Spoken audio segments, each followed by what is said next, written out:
j'espère que vous allez bien. Je suis ravie de vous retrouver aujourd'hui pour mon update lecture du mois de juin. Comparé au mois précédent, je vais séparer mon update lecture roman de mon update lecture comics parce que ça m'a été demandé et je sais que certains d'entre vous préfèrent regarder soit que les comics, soit que les romans, donc c'est pourquoi je vais séparer les deux dès à présent. Donc dans cette vidéo, je vais uniquement vous parler, vous donner mon avis sur les romans que j'ai lus au mois de juin, sauf un, c'est pas du tout un roman, mais je vais quand même vous en parler dans cette vidéo, et très prochainement sur ma chaîne, je vais publier mon update lecture comics. Voilà. Donc eh bien sans plus tarder, je vais tout vous présenter dès maintenant. J'ai commencé tout d'abord par lire ce mois-ci Une nuance de sang de Bella Forrest, donc c'est le second tome de Une nuance de vampire que j'ai lu le mois dernier il me semble. Je vous mettrai mon avis en barre d'informations ainsi que dans le petit i. Et donc qu'est-ce que j'en ai pensé de ce deuxième tome? Alors pour commencer, si vous ne connaissez pas Une nuance de vampire, c'est l'histoire de Sophia Claremont qui est en vacances à Cancun, donc avec son meilleur ami, enfin avec la famille de son meilleur ami.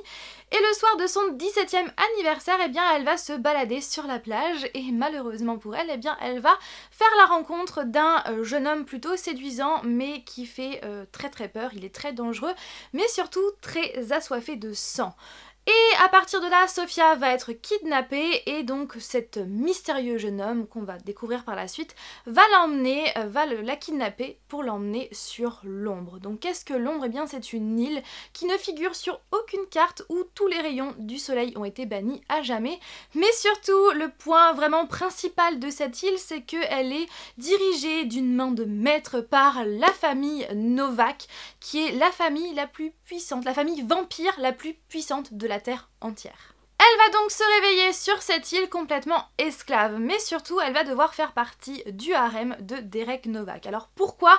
Parce que Derek Novak c'est le prince, le patron de cette île, et il a hiberné pendant 400 ans et il va se réveiller. Et donc la tradition veut qu'il doit avoir un harem quand il va se réveiller. Et du coup, eh bien, Sophia va devoir faire partie de son harem. Et surtout, vraiment surtout, elle va comprendre très vite que l'endroit le plus sûr sur cette île, c'est d'être près de Derek Novak. Et donc par conséquent, elle va essayer de tout faire pour le séduire. Est-ce qu'elle va y arriver? Bien évidemment, je vous invite à lire le premier tome pour en savoir plus. Pour ma part, j'ai vraiment adoré ce premier tome. Alors qu'est-ce que j'ai pensé de ce second tome? Eh bien tout d'abord, je vais vous parler de ce que je n'ai pas aimé et ensuite de ce que j'ai aimé. Alors pour commencer, ce que je n'ai pas vraiment aimé, c'est la première partie de ce livre. Je l'ai trouvée longue, plate, pas sans intérêt parce qu'on apprend pas mal de choses, mais je l'ai trouvée un petit peu longue. Comme il n'y a pas vraiment d'action, c'est vrai que je me suis un petit peu ennuyée, et c'est vraiment à partir de 52%, puisque oui, sur votre liseuse, enfin, en tout cas sur la Kindle, vous avez le pourcentage de lecture.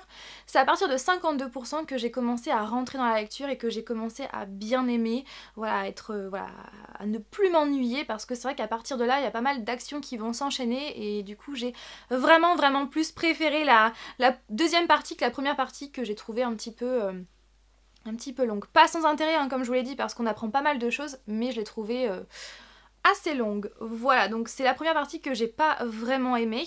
Ensuite, seconde chose, c'est le comportement de Sophia, qui a plusieurs reprises m'a agacée. Voilà, je la trouvais souvent agaçante, c'est sa façon de parler, sa façon de... Ouais, je l'ai trouvée un petit peu agaçante, donc ça m'a un petit peu embêtée, voilà, des fois j'avais envie de rentrer dans ma liseuse et de dire, mais de secouer Sophia, de dire non mais tu vas arrêter un petit peu ton comportement s'il te plaît. Donc c'est vrai que voilà, ça m'a un petit peu agacée. Ensuite, ce que j'ai aimé, rassurez-vous, j'ai beaucoup plus de choses que j'ai aimées que de choses que je n'ai pas aimées. Donc pour commencer, j'ai adoré cette seconde partie qui bouge carrément plus que la première partie. Ensuite, ce que j'ai beaucoup aimé, c'est que dans ce livre, on en apprend plus sur l'ombre, sur la famille Novak, sur la famille, donc voilà, la grande famille vampire qui règne sur l'ombre. On en apprend plus aussi sur ce qui s'est passé avant l'ombre. Enfin voilà, j'ai beaucoup aimé en savoir plus sur cette famille, sur cette île. Ensuite, j'ai aussi beaucoup adoré les différents points de vue, donc comme pour le premier tome, vous avez différents points de vue, vous n'avez pas que le point de vue de Sophia, et ça c'est vraiment cool.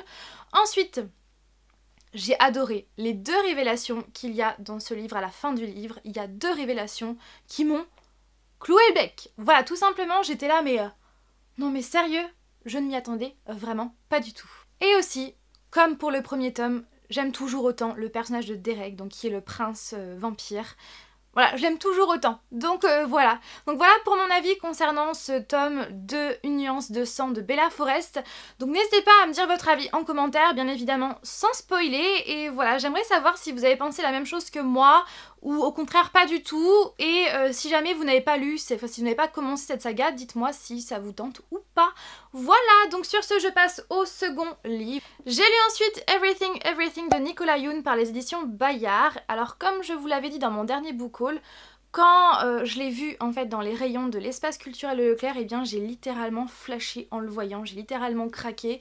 J'ai adoré la couverture, les dessins qui sont super bien faits, j'ai adoré cette phrase, le plus grand risque dans la vie c'est de ne pas en prendre, et je suis mais tellement d'accord avec ça. Dans le magasin, et bien je me suis aperçue que déjà il y avait des pages roses au début et à la fin, et qu'ensuite il y avait des petites choses comme ça, des dessins, des petits mots pour agrémenter, enfin qui agrémentent l'histoire. Et ça je me suis dit mais c'est vraiment super cool. Et donc du coup je l'ai acheté sans savoir de quoi il parlait, puisque sur la 4ème de couverture, et bien c'est juste Jennifer Niven qui donne son avis en fait. Donc c'est l'auteur de Tous nos jours parfaits qui donne son avis sur ce livre. Donc voilà, je ne savais pas du tout de quoi il parlait quand je l'ai acheté. Et c'est une fois rentrée chez moi que j'ai lu le résumé, et là je me suis dit que j'avais vraiment fait le bon choix. Une jeune fille de 18 ans qui a la maladie de l'enfant bulle, c'est-à-dire qu'elle est allergique à tout, et donc par conséquent elle n'est jamais sortie de chez elle. Et un jour elle va entendre un camion de déménageurs arriver près de chez elle, donc elle va aller à la fenêtre, et c'est là qu'elle va apercevoir pour la première fois le fils de ses nouveaux voisins, et à l'instant même où elle pose son regard sur lui, eh bien elle sait pertinemment qu'elle va tomber amoureuse de lui. J'ai vraiment adoré ce roman, aussi bien à l'extérieur qu'à l'intérieur. Donc à l'extérieur parce que j'ai adoré sa couverture, mais aussi à l'intérieur parce que j'ai adoré cette histoire. J'ai eu vraiment un coup de cœur. J'ai trouvé, enfin voilà, ce roman très agréable à lire. J'ai passé un très bon moment. Ce roman, il est touchant, il est tendre, il a de l'humour, et les personnages sont vraiment super attachants. En plus de ça, les chapitres sont courts, c'est facile à lire, et les dessins dont je vous parlais tout à l'heure sont vraiment super bien dosés. Il n'y en a ni trop ni pas assez, et ça je trouve ça vraiment très bien. Et en plus de ça, les dessins ont été réalisés par le mari de Nicolas Yoon, donc je trouve ça super. Donc voilà, donc vraiment je vous le conseille vivement, j'ai vraiment adoré ce roman, donc voilà, donc n'hésitez pas à me dire votre avis en commentaire si vous l'avez déjà lu, et si vous ne l'avez pas lu, eh bien qu'attendez-vous, je vous le conseille vivement. J'ai ensuite lu La mer infinie de Rick Yancey par la collection R de Robert Laffont, donc ça y est, oui, je l'ai enfin lu, j'arrive après tout le monde, mais ça y est, je l'ai enfin lu, et du coup, dès que j'ai terminé, j'ai filé à l'espace culturel de Leclerc pour me procurer le 3e tome, donc la dernière étoile qui est sortie il y a quelques temps, et voilà, donc qu'est-ce que j'ai pensé de ce second tome? Alors déjà, le premier tome, je l'ai littéralement adoré puisque ça a été un énorme coup de cœur. D'ailleurs, il fait partie de mes gros coups de cœur de l'année 2015. Je vous mettrai d'ailleurs mon avis et cette vidéo sur mes livres coups de cœur de l'année 2015 en barre d'infos. Dans ce roman, on suit toujours les aventures des survivants, donc je ne vais pas vous dire lesquels pour ne pas vous spoiler. On suit toujours les survivants qui ont justement survécu à pas mal d'horreurs, pas mal d'atrocités provoquées par ces fameux autres, hein, ces extraterrestres, donc notamment ces fameuses vagues qui étaient... comment dire, chacune des vagues était beaucoup plus mortelle que la précédente. Donc voilà, et comment dire, je vais pas dire que... En fait, je suis assez mitigée par rapport à ce roman parce que ça n'a pas été du tout un coup de cœur. Je vais pas dire que je l'ai pas aimé, mais je vais pas dire non plus que je l'ai aimé. Donc disons que je suis un petit peu... Ouais, je suis mitigée en fait, je sais pas trop. Parce que c'est vrai que je m'attendais vraiment à un livre aussi génial que le premier, mais d'un côté je m'y attendais un petit peu parce qu'on m'avait prévenu. Mais voilà, j'espère que le 3e tome va relever le niveau. En fait, j'ai un peu envie de vous dire que c'est un peu le syndrome du 2e tome. Pour commencer, qu'est-ce que j'ai aimé sur ce 2e tome? C'est déjà de retrouver les différents personnages, les survivants. Voilà, j'étais vraiment super contente de les retrouver. J'ai aussi beaucoup aimé, comme dans le 1er tome, les différents points de vue parce que vous avez pas mal de points de vue différents.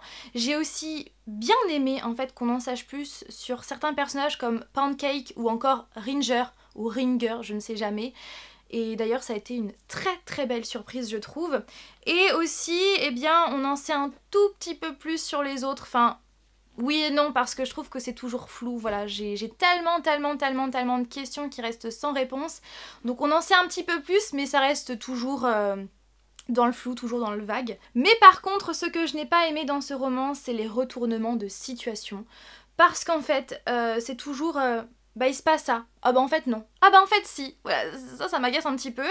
Aussi ce que j'ai pas vraiment beaucoup aimé c'est que j'ai trouvé que l'auteur avait tendance en fait à partir dans tous les sens, à s'éparpiller et du coup à plusieurs reprises eh bien j'ai perdu le fil et du coup je trouve ça un petit peu dommage.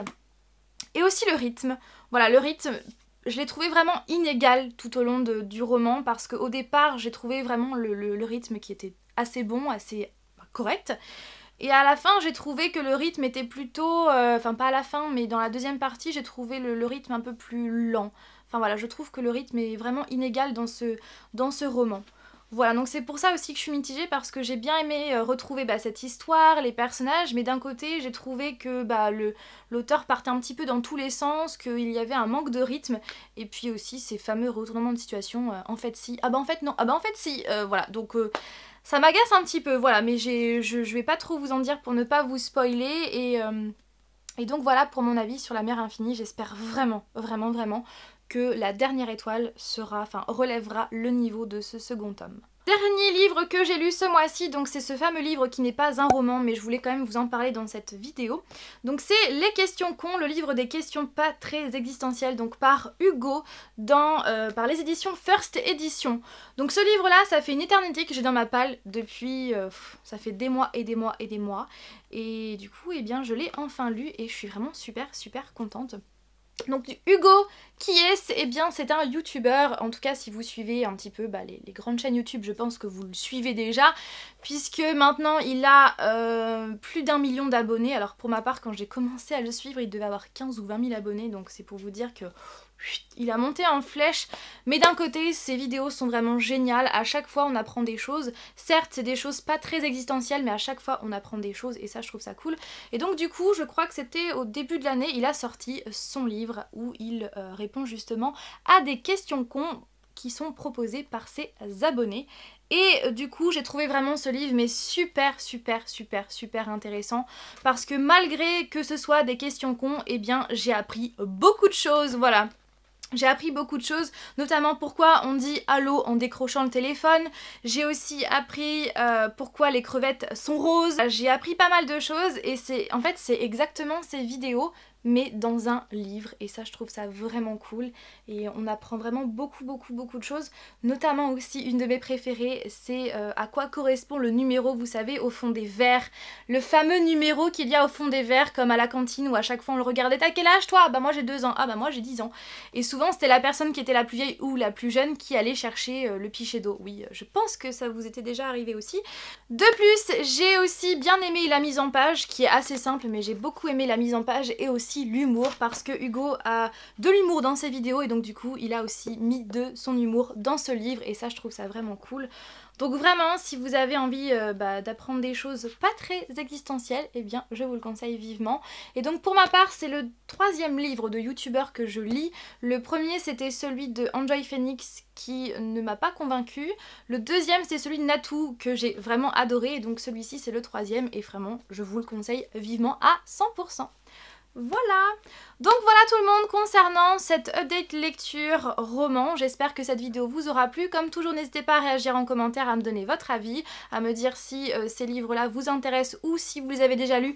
Eh bien n'hésitez pas à nous dire votre avis en commentaire bien évidemment sans spoiler.